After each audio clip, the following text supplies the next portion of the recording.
Welcome to Business on Purpose, the podcast for hardworking entrepreneurs who drive our economy. I'm your host, Barry Barrett, and as a sales leader and business owner, I understand the challenges that come with entrepreneurship. Each episode, I am interviewing business owners who have faced the same struggles you have. Low revenue, a lack of scalability in their sales force. Together, we're going to explore their entrepreneurial journey and uncover the valuable lessons they've learned along the way. From mentors to advice, we'll dive deep into what has helped these business owners get unstuck and move forward towards success. Whether you're just starting out or you're a seasoned entrepreneur, the podcast is for you. Be sure and follow and subscribe to this podcast as we learn from the experiences of successful business owners and navigate the road to entrepreneurship together. Let's get started. Welcome to the podcast, Mr. Tom Capuano. You've been a client of mine, and I'm a fan of yours. Tom runs a great business in Cincinnati, Ohio, called Pillar to Post, and he is one of my. He actually is one of my. He doesn't consider this, but he's a mentor of mine of some sort. He really one of my favorite conversations I've ever had with any client, and I'll be just open and honest, transparent, because that's what we do here. I had a smartwatch, and I still have it, and I had notifications on during a session, and I didn't mean to. I didn't realize it, and even if I did, I didn't think anyone would notice, and it would buzz, and I would look at my watch, and Tom reached out to me via text and said, "Hey, can I give you some feedback?" And of course, my stomach dropped a little bit because I know what that means. I give feedback all the time. And you had this great conversation with me about that smartwatch. You should take it off. Do you remember that, Tom? Mm-hmm. Tell the listeners how you straightened me out and taught the business coach something about business. You know what? First of all, I respect you and admire what you're doing. And it was just, you were in a session with my company and my leadership team, and every few minutes you look down at that thing, and the dog leash was pulling on you. And I think after the next day, I just texted you and said, "Hey, can I have a quick phone call and give you some feedback?" And I just said, "You got to get rid of that because it's interrupting thinking, and you're thinking with us." And it's just, and you took it graciously, and it was meant out of total respect to you and how you serve others. And I'm glad I had the courage to tell you, but I respect you so much, I had to. Yeah, man, I love it. Me and Tom are former Marines, so we're used to that kind of, people call it, raw. People call it brutally honest. I don't think you have to be brutal to be honest. What do you think? No, I think that's leadership. Sometimes you have to say the comfortable things to help somebody else be better than they can be. So I don't know. Yeah, I love it. We call it stepping into the danger, don't we? Step into that danger and say, doing the right thing is always hard, but doing the right thing is always the right thing. Mm-hmm. Yeah, I love that so much. Completely agree. Yeah. So Tom, tell everybody, how did you get your start? You sent me these questions and I looked at them. I think this is going to be corny, but I got my start into entrepreneurship back when I was 10 years old, and I owned a paper route. And I got up at 4:30 Monday through Saturday, did my route, went back to bed for about an hour, then back up, went to school. But I did that for 6 years. I did that.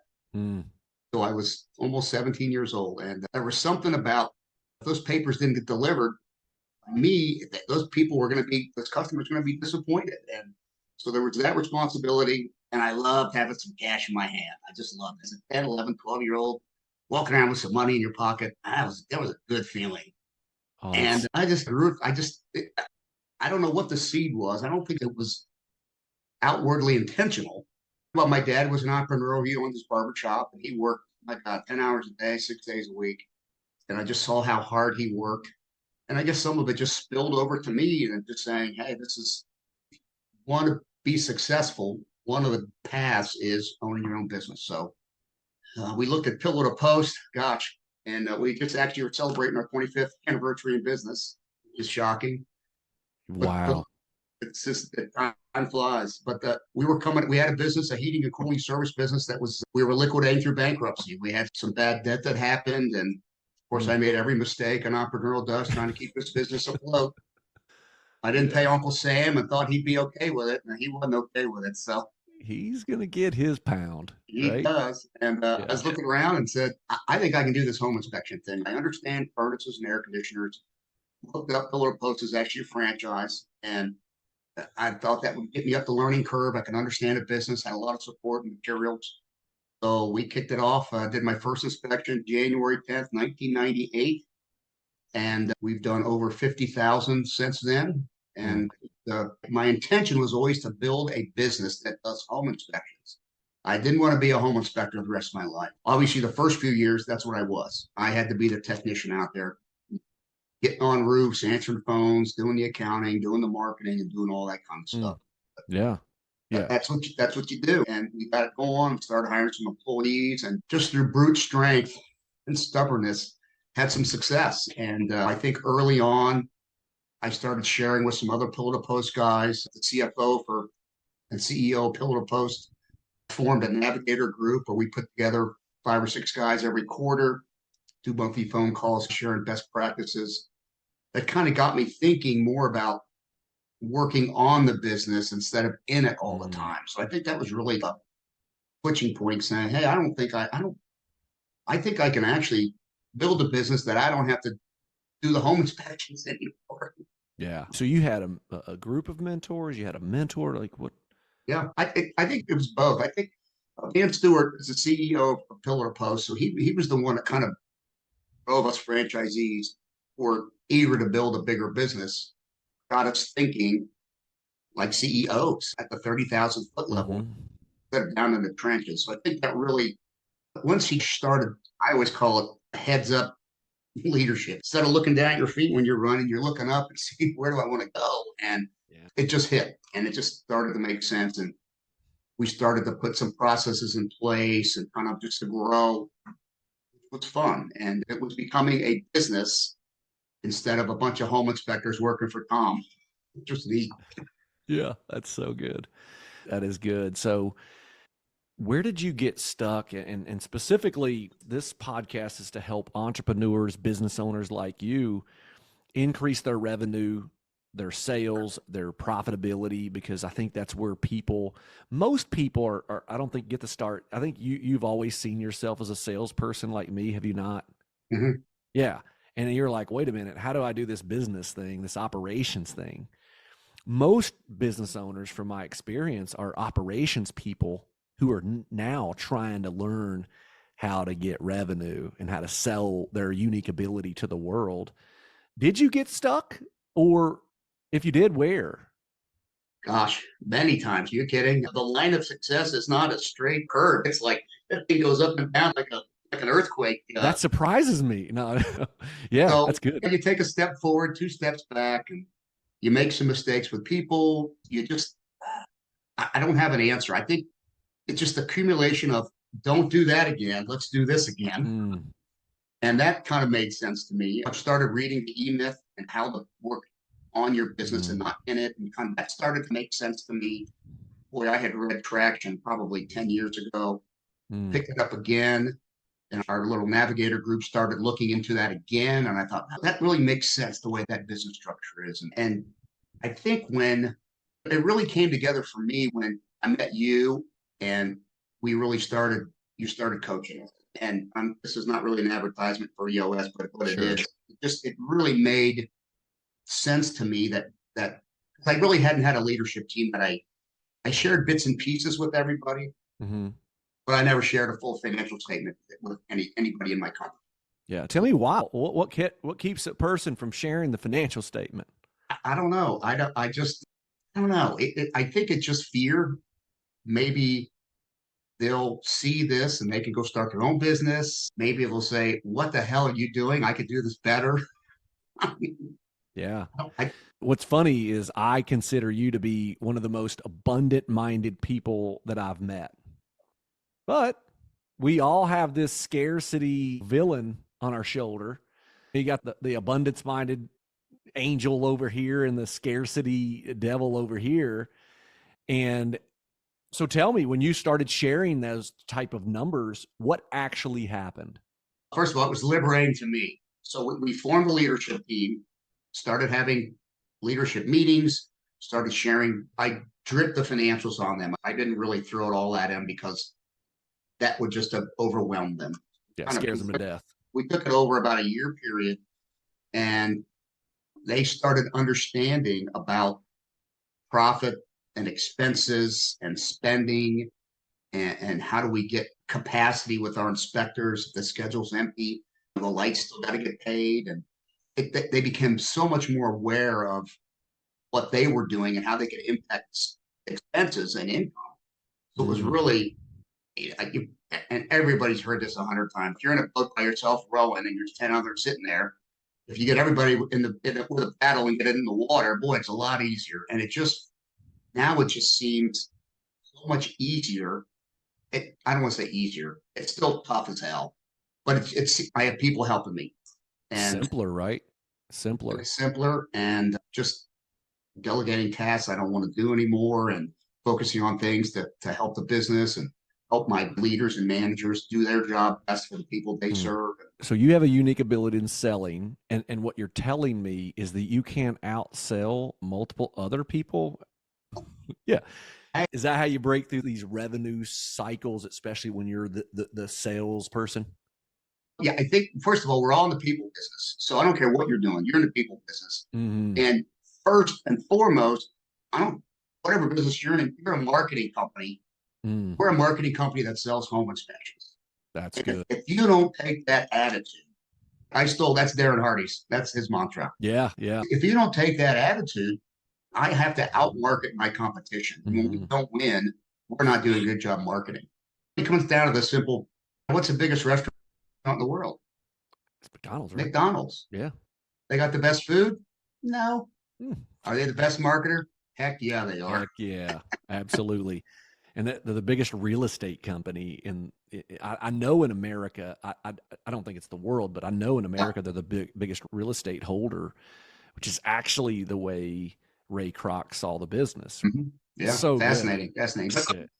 But I just think, when we hit a bump, it's because we're not marketing, we're not sending the right message out to people.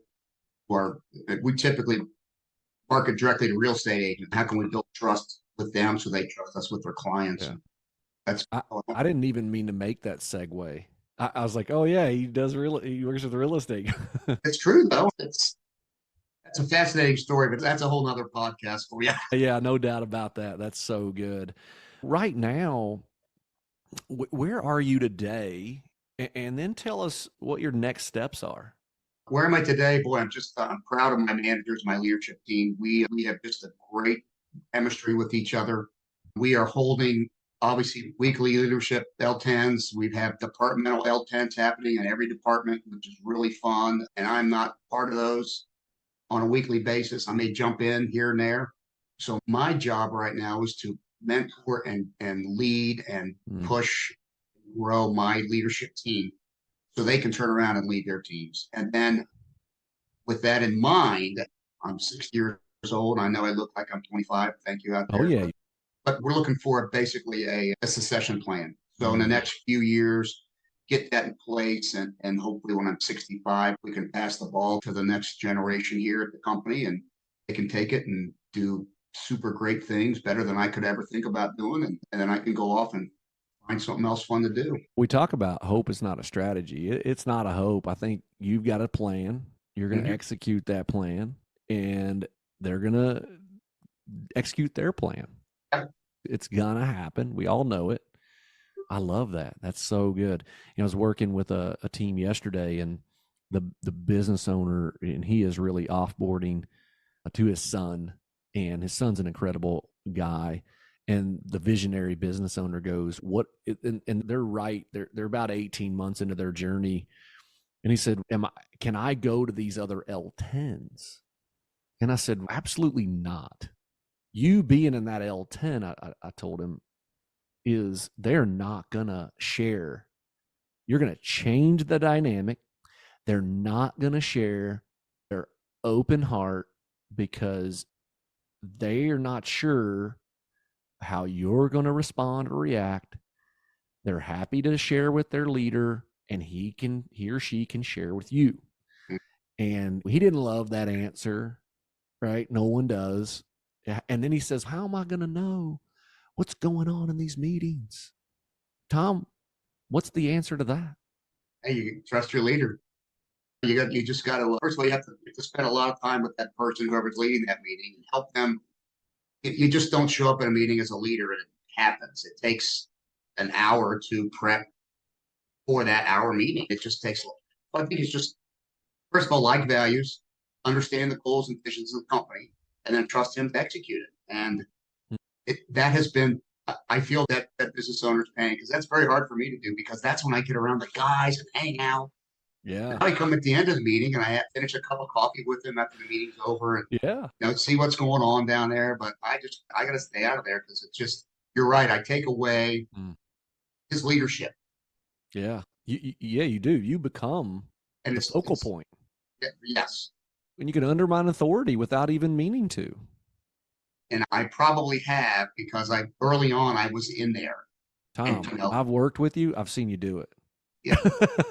and me too, right? It just happens. So tell me this idea of how you're a sales guy, you're driving the sales, you're making the sales. How did I had the 4 T's? You remember the 4 T's? You got to train them so you can trust them to have more time and more treasure, right? How did Tom Capuano create another sales leader to replace him, because he was the sales master? I think like I said earlier, we went through a lot of people. And I think for us, the part of it was hiring people with like values. That just really, that really just made it so much easier to work with that person, like them, trust them to do the job you want them to do. And once we started doing that, boy, our turnover, all of our bad hiring stopped.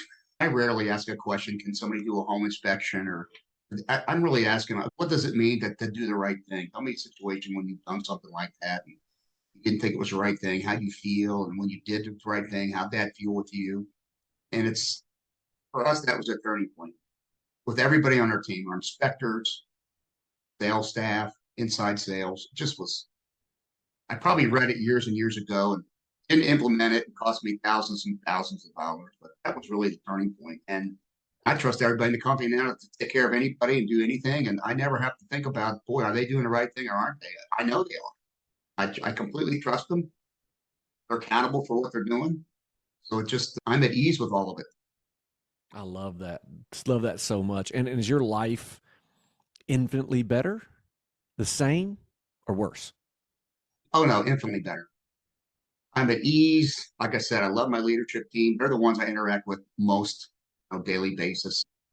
I 20 hours a week in the business. I'm busting my butt. It's always on your mind as a business owner. But I'm in here or at my office at home, looking at things, looking at reports, taking phone calls. My wife and I have 2 daughters out of town. We traveled to New York City and to Austin, Texas, and see them. We have a house in South Carolina. We run back and forth to. We try to play as much golf as sunshine there is in Cincinnati. So I'm blessed. I don't have almost no bad days. That's why I have you here, right here. So now we're going to get to the meat of this, really get it. So now Tom Capuano is going to give his advice. And so there's 3 stages to business. There's the startup, there's the growth stage, and there's the scale stage. What advice are you going to give startup entrepreneurs, business owners, if they're starting a business or they just started their business? Just get ready to work 100 hours a week. And you mean you don't open your doors and you get rich? No, it's not. It's you just got to take it.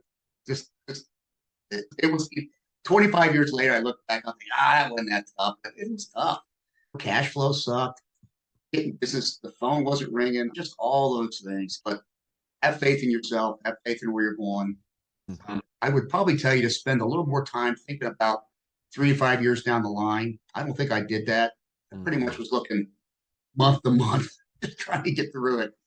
But I think you can, if you spend a half a day a month just thinking about where you want the business to go, what do you want it to look like, just have some fun with that. Yeah. You were looking month to month. I was looking moment by moment. Wait. I had a little bitty spot that I could see That's Oh about yeah. it. So now they're in the growth stage. They got some employees doing some revenue, maybe not making some money. I don't know.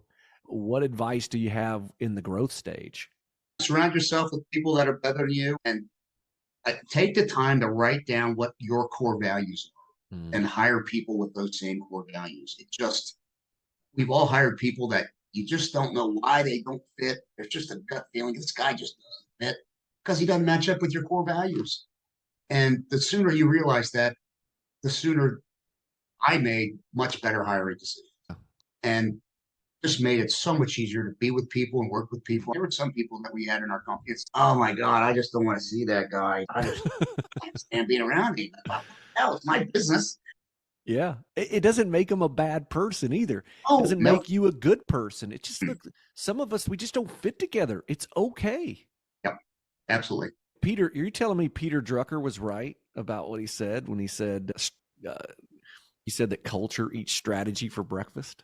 I think so because I think that you have a bunch of people don't get along together. They're not going to help first, do the right thing with each other. There's just all these conflicts that happen. I So was I was talking to a leader one day and I gave him that quote in a room and he goes, "Who's Peter Drucker?" And I go, "Oh, you and I may not be on the same page." yeah, either that or was a real young guy, right? Or No, one. he was an older guy All right. and it he was on a leadership team. But here's the thing, within 6 months he was no longer on the leadership team. Oh gosh. He Yeah. was he was gone out of the company because the business owner, the rest of the team, we had a shared set of core values. And Peter F. Drucker only taught principles, timeless Mhm. principles. And this individual, I don't think he's a bad person, but when you look at me with disdain, when I say something very profound that I got, because I know it's profound because I got it from someone else, and you disagree with that statement, you're just not like us. Yeah, That's yeah, okay. you're right. And there might be a group of people out there that you'll see fit with, and all the power to you.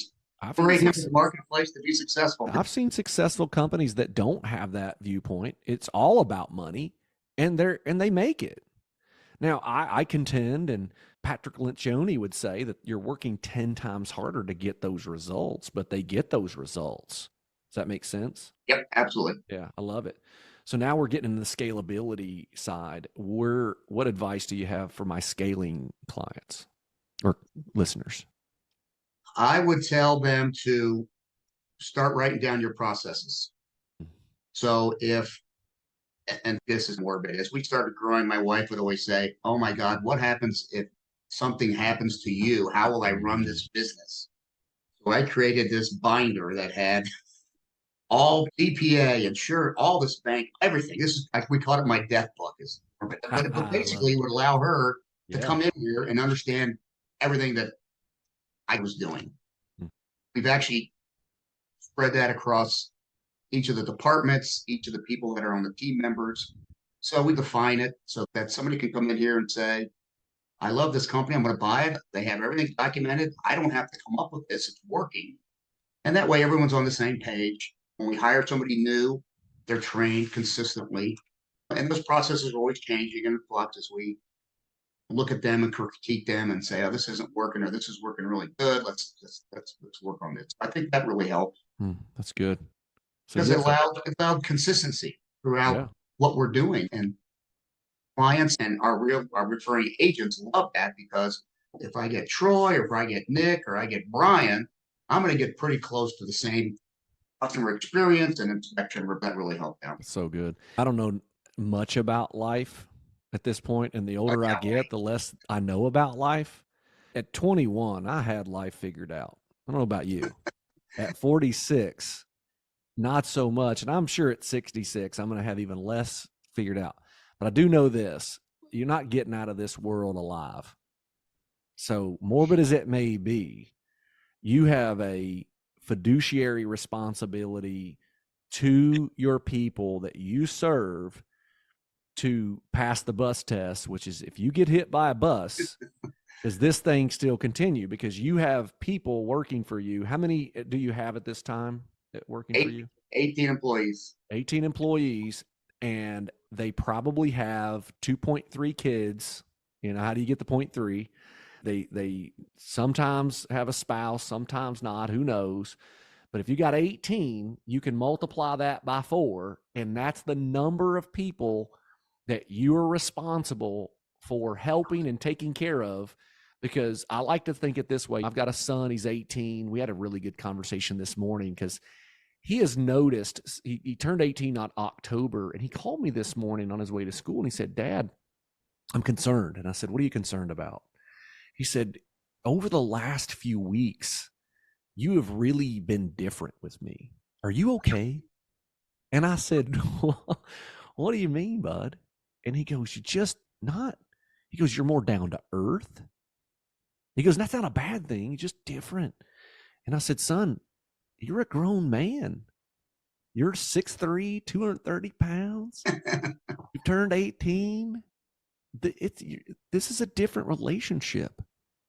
And so I think it's that way with your leadership team. You're serving your leadership team and you're scaling this thing, and you have to be different, right?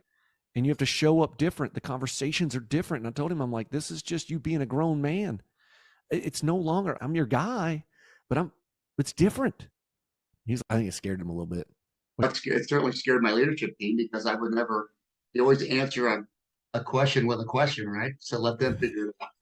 Socrates had it together in the Socratic method, the question-based approach to problem solving, right? Hey, I don't know. What do I know? Here's a question. That's so good.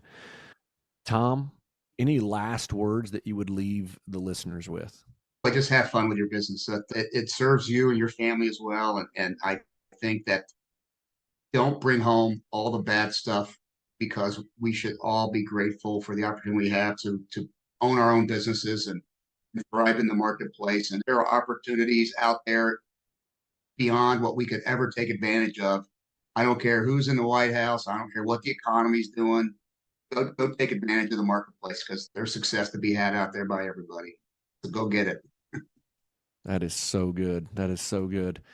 So, Tom, it was an amazing pleasure to work with you today and talk to you and see how you've been on your journey. I know I've been there for some of it. It has been an absolute pleasure. You have taught me so much that you don't even know what you've taught me. I still take it into my session rooms and with teams, and I say, this guy named Tom, he taught me this, and you live on in those sessions, and a piece of you lives in me. And so therefore I tell people, when someone invests in you and you invest in me, and a piece of them lives in you, you have no choice. You must love them. Mm-hmm. So I really appreciate that. And I can say this, man, I love you. And that's so fun to say to someone. I thank you so much. And thank you for being on our show. My pleasure, Barry. Love you back, brother. I'm so excited for all your success, and keep after it, my brother. Yeah, I love it. All right. If you want more information, you can go to bwpcoach.com and find out for more information of how we might be able to serve you and help you in a help first way. Thank you so much. And you guys have a great day.